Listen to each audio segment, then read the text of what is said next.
Welcome back, surfers of the sound waves, to the only show on the internet that matters. It's Preston Can't Play.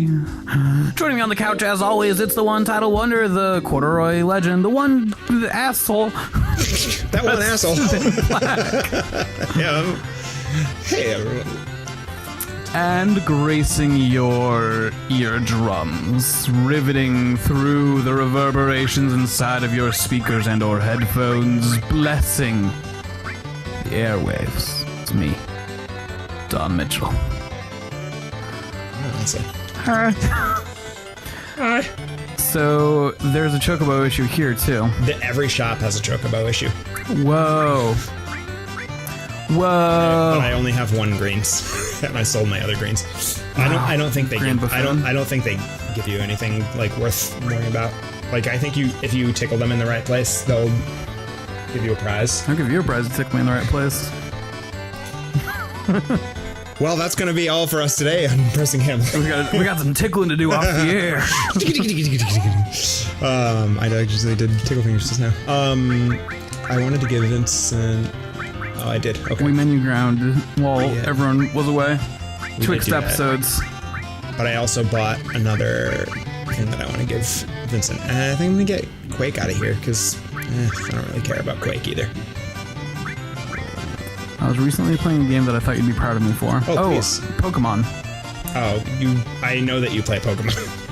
So I'm not proud of it. Well, but did I tell you that I've been actually purchasing potions every time I get to a new town? You did tell me that. And spending my money? You told me that you've been buying potions, and that your usual strategy is just to run all of your Pokemon into the ground before going and reviving all of them. Yeah. Which not so much the case here. I see merit in that, you know? Now I have so much money that I just buy revives and use them out in the wild. It means I own fewer leather jackets, which is really upsetting. If my Pokemon suffered just like 10% more, I could have more leather jackets. Oh, that's fair. I don't know what that means for the game. You can buy outfits, and the leather jackets are very expensive. Okay. So I guess I'm trying to double down on my animal cruelty by letting my Pokemon fucking beef it before I go buy a fucking Moo coat. Miltank coat. There we go. Sorry about it. What other video games have I been playing? I just learned that this one's got a cat problem. Ooh, that's a weird thing to call a problem. I love the old man slowly running away from the kitty. He's just giving me exposition. Oh, you. Actually, I'm a beautiful maid. Wow. I just work here in the accessory store part-time. Actually?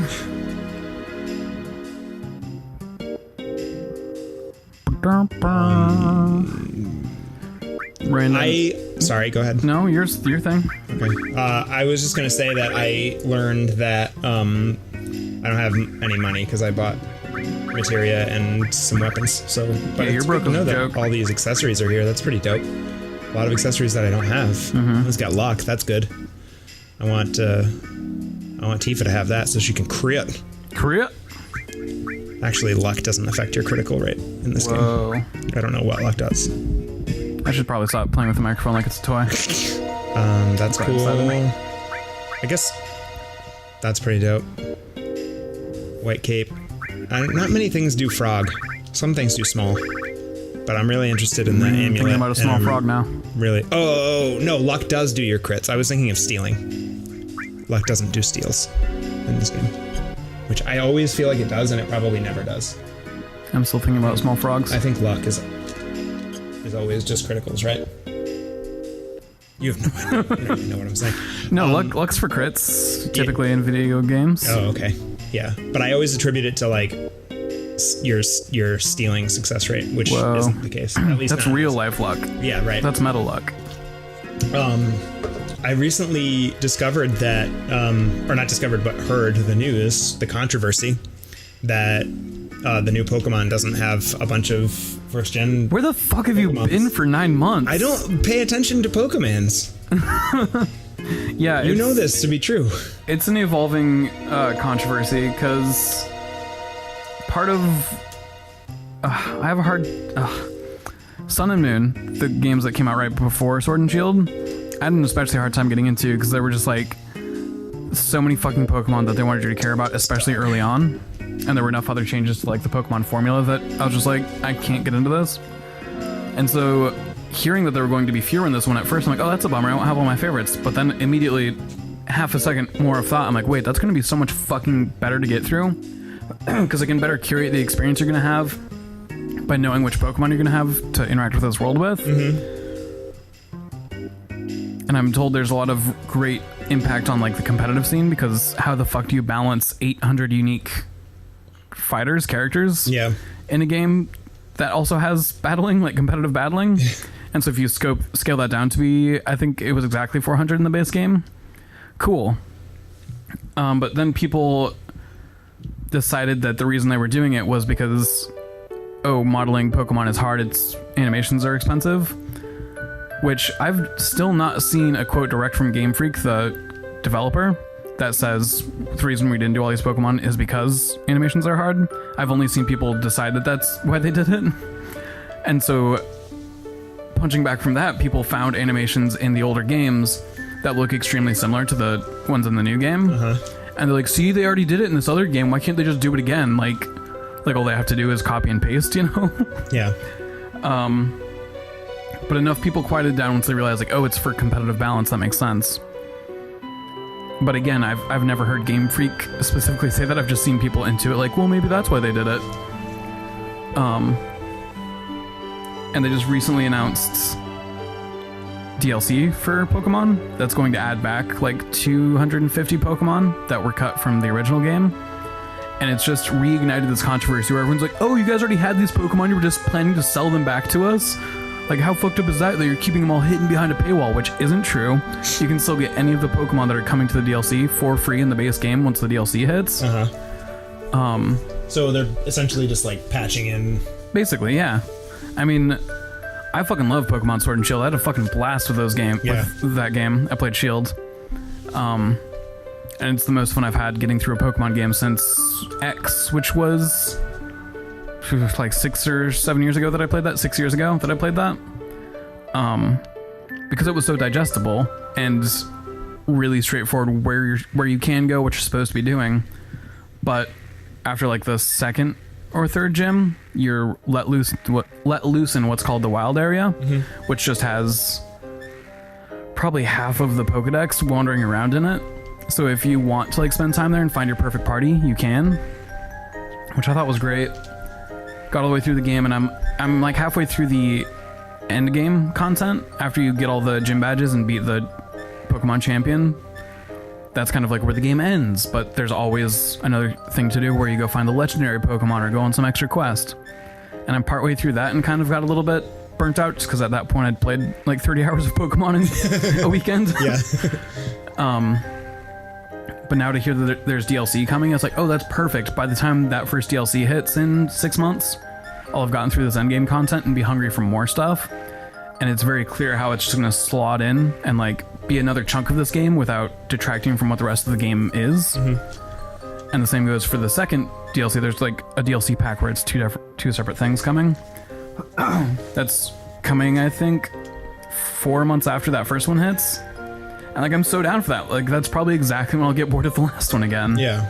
And for some reason, people are very opposed to this, that like, oh, they had this plan from the beginning that they were going to release half a game and then sell the other half back to us for half the cost of a game or for DLC cost. Which is bullshit because... Sorry, you opened a fucking can of worms. Oh, you're fine. Yeah, I didn't know. Each gen of Pokemon, or at least most gens of Pokemon, they'll release the two versions, right? X and Y, Sword, Shield, Ruby, Sapphire. And the game is like almost always that like if you want to really do 100%, you have to get both. You don't have to get both, but you have to know someone with the other copy. Right, okay. So that you can trade Pokemon, which has been made better since, I think, X and Y, maybe even before that, where you can do what's called a wonder trade, where you just randomly trade with someone on the internet. Or you can even like say, I'm seeking out a Squirtle, I'm going to offer up this Charmander. Oh, that's cool. So it's very viable to complete your Pokedex. So you don't even have to physically know someone. Exactly. You just have to have access to the community. But then they'll usually release a third copy. That's kind of like basically DLC before DLC had a name, but it's the cost of a full game. You have to start from the beginning because it's a different game. Yep. You go through basically the same adventure with like a few remixes and then some extra content, which usually some extra Pokemon, extra adventure, whatever. And that's been the previous formula. And this time it's like, no, we released a full price game and now DLC for half the cost of that game. That is that extra game. And you get to keep your save so you don't have to start over. Yeah. And people are for some reason furious about that. I think sometimes maybe people just want to be furious. Yeah. Yeah, a lot of the outrage is coming from people like roughly my age, a little bit older, who've grown up with Pokemon and have been playing since Red and Blue because they were the target audience when those games came out. And now they're late 20s, early 30s, and expecting Pokemon to still cater to them the way they did when they were a kid, instead of still making games for kids. So I highly doubt any 10-year-olds are that upset about the state of Pokemon Sword and Shield, but there are a lot of 30-year-olds who are fucking furious.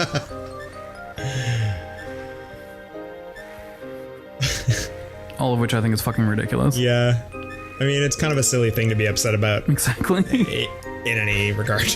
You still got a Pokemon game. Yeah. I mean, I can see if that were the case, that they were like, well, we don't feel like we need to do all the Pokemon. Oh, never mind. If you want all the Pokemon, you can buy them. Yeah. Full price. Exactly. Here's $30. I can see, get 100 more Pokemon. And people are really like, maybe like they're just like, everyone's just kind of like on edge about like microtransactions and like, you know, that like kind of toxic publishing style. So they're kind of like just looking for it now. So I think that's the case. And like I understand that because they're not wrong about that. But like maybe just give them a chance. Yeah, let them present what they're trying to put out there. Because like we've had games that had like expansions that you had to pay for since the 90s. Exactly. So this is not like a new model. You know what I mean? And it's better than their old model. Right.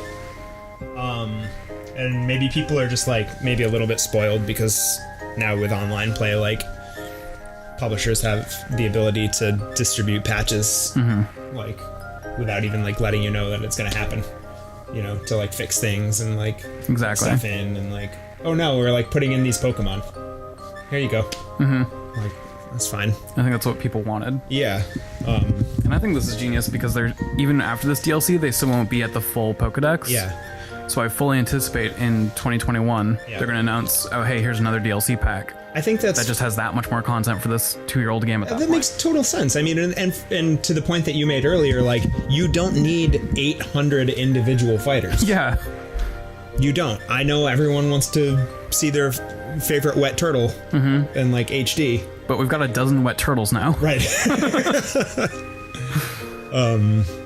So like, you know, maybe check yourself a little bit. I do have some gripes about the way they handle picking their Pokedex because there is a huge amount of nostalgia for Gen 1. Sure. Because that's, you know, that's what all the 30-year-olds remember. Yeah. And so it means, like, especially the starter Pokemon from Gen 2, Gen 3 don't even get mentions. Pretty much starter Pokemon especially, you can expect to not show up in a major way in the next installment. Yeah. And that's still the case, like, anything they've shown of this DLC doesn't include any of the starters. And also the same for legendary Pokemon. Like, I fucking love the legendary dogs from Gen 2. And the legendary, like, even the legendary birds from Gen 1 are really fucking dope. But they just don't show up very often because they're legendary Pokemon from that specific region. Yeah. But they have already said they're going to add a lot of legendary Pokemon to Sword and Shield, which I'm excited by. Yeah. I mean, I don't get, like, I get, like, from sort of, like, a semantical point, like, of, like, oh, I want all the Pokemon. My favorite Pokemon isn't in this. Why? There's no, like, in-game necessarily reason. Yeah. That you've just, like, arbitrarily picked these. And the only explanation that I had heard, having not followed this whole thing and just recently seen commentary about it, is that they were just like, we kind of just want to focus on the newer Pokemon and the newer designs. Mm-hmm. We've had like almost 20 years of Squirtle. Yeah. You know, like we've got new ideas that we can do. Yeah. Like this Chandelier. Yeah, people are pissed A live Chandelier. because you can get Charmander in Sword and Shield right now. Yeah. But not Squirtle and Bulbasaur, which are all Gen 1 starters. Mm-hmm. Which I think is kind of funny. And like they've been pushing the idea of regional Pokemon for at least since the last gen. I think they might have done some in X and Y. I can't remember for sure. Mm-hmm. But the idea that, oh yeah, there's a Meowth in the Gen 1 region, but in Gen 7, this is how Meowth looks here, which is slightly different and also has different typing. And so to me, coming to the Galar region with whatever this is, Gen 8, I think, and saying, oh, these are the Pokemon that are in this region. Like, yeah, they've already established regional Pokemon as an idea. So to say that there's only these types of Pokemon in this huge area, like, yeah, I buy that. That makes sense in the canon.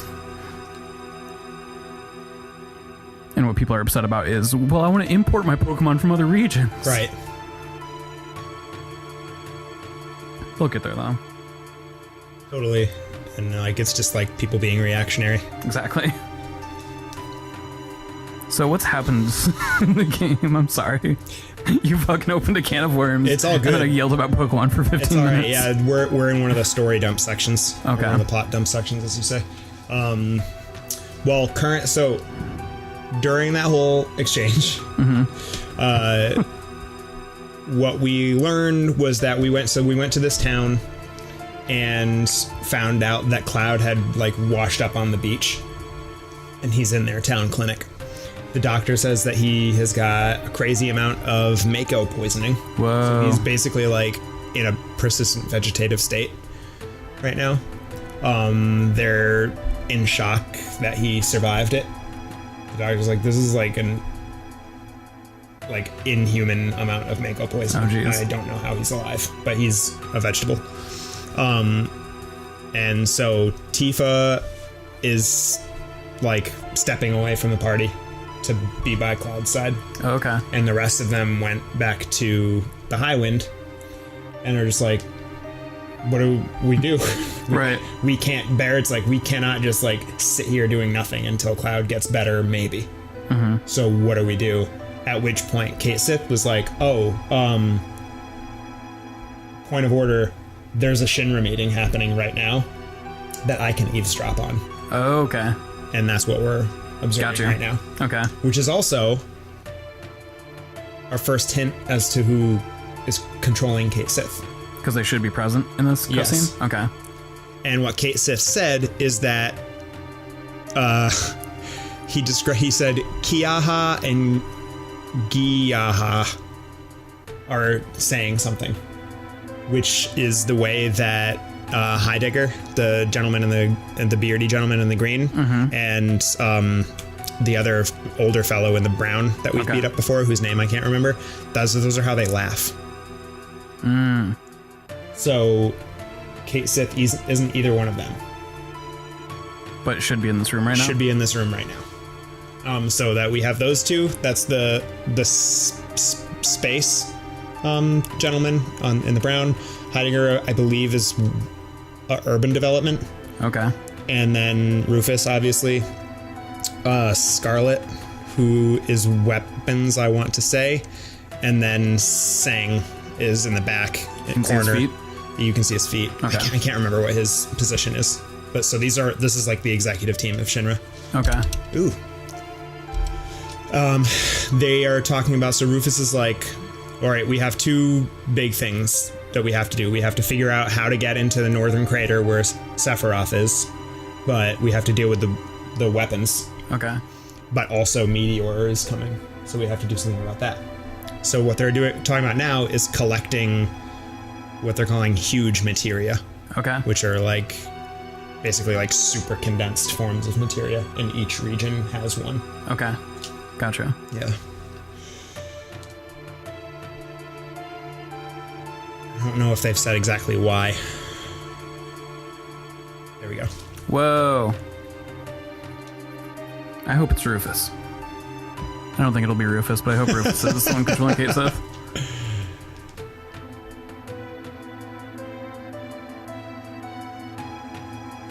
Damn.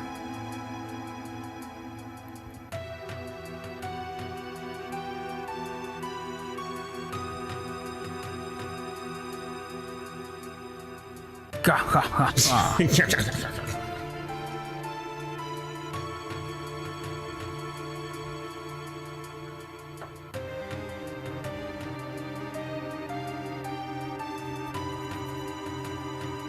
Yo, Sid's fucking giving up. Yeah, he's bumming. Is Vincent a totally optional character? Yes. Did we say that? Okay. Yeah. Vincent and Yuffie, I think, are both completely optional. Oh, really? Do they interject much in like big group conversations like this? Sometimes they will have like little one-off comments, but they never like. They're not directing the No. plot. Okay. No. They're never scripted to like have the idea. Okay. But they do have like comments that they'll add in situations. And like they have unique dialogue, like if they're in your party and you go into like a certain event that's not like entirely scripted like this, where everyone's involved, they'll have like their own dialogue that Gotcha. they say. Yeah. Okay. Seems like that'd be such a hard thing to parse if you're developing a game. Yeah. That's kind of a thing in Indivisible. If you just play through cover to cover as fast as you can, you could miss a lot of characters. Yeah. But they will still show up in some conversations. And so there's definitely a case of like playing the game, plot's happening, all of a sudden someone pops up to say something like, oh shit, I forgot you were here. Yeah. That's kind of one thing that I don't really like about Final Fantasy IX with Quina. Oh yeah? Because they'll like specifically script sequences where Quina like leaves entirely for a little while and then like shows up again, presumably like because it's a heavy story moment and they just didn't want to have like Quina present for it. Yeah. And I'm like, I don't know if that was.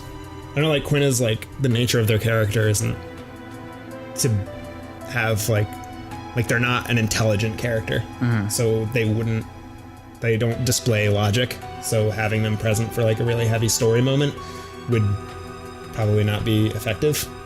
But so I guess like in that regard, it's good that they had that foresight to be like, Quina might ruin this moment. Yeah.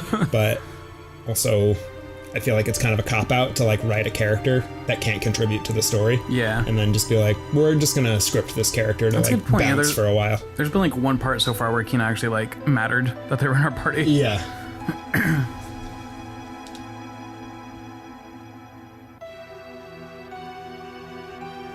Where's Yuffie right now? Yuffie, I don't know. She's in the party. I don't know why she's not on the screen.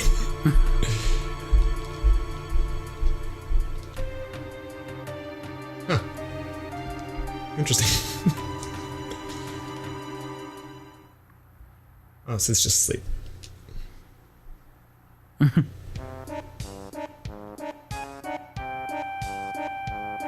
Oh, jeez. Chill.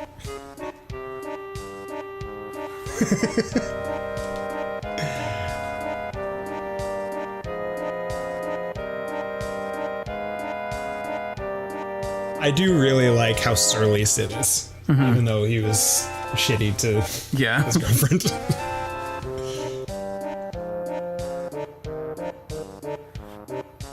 We're doing time-wise. Oh, we are so over. Oh, okay.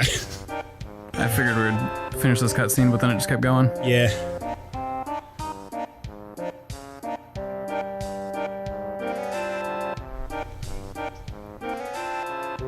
I don't know how long this is going to go for, but I think it's almost done.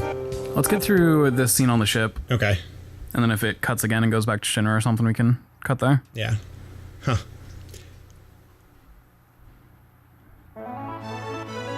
All right. Yeah, I'm pretty excited to try out the remake of this game. Yeah. It sure did get delayed, just like I didn't think it was going to Yeah. when we talked about it. I mean, I think it'll get delayed again. Yeah. All right. So we're gonna go from one talking section to another. So do you want to take this opportunity? Let's cut it. All right. All right, everybody, thanks for stopping by to Prebo and the Taun here on YouTube.com. We appreciate your patronage. Go ahead and hit that like button down below and subscribe if you really like the content. That's all the radio announcer did. Yeah, that's great. That was good. You did a good job. A lot out of me. All right, thanks everybody. My spirit's leaving my body. Oh God, there it goes. I can finally be with God, going to heaven. Bye. Bye, Preston. Bye. Goodbye. Bye.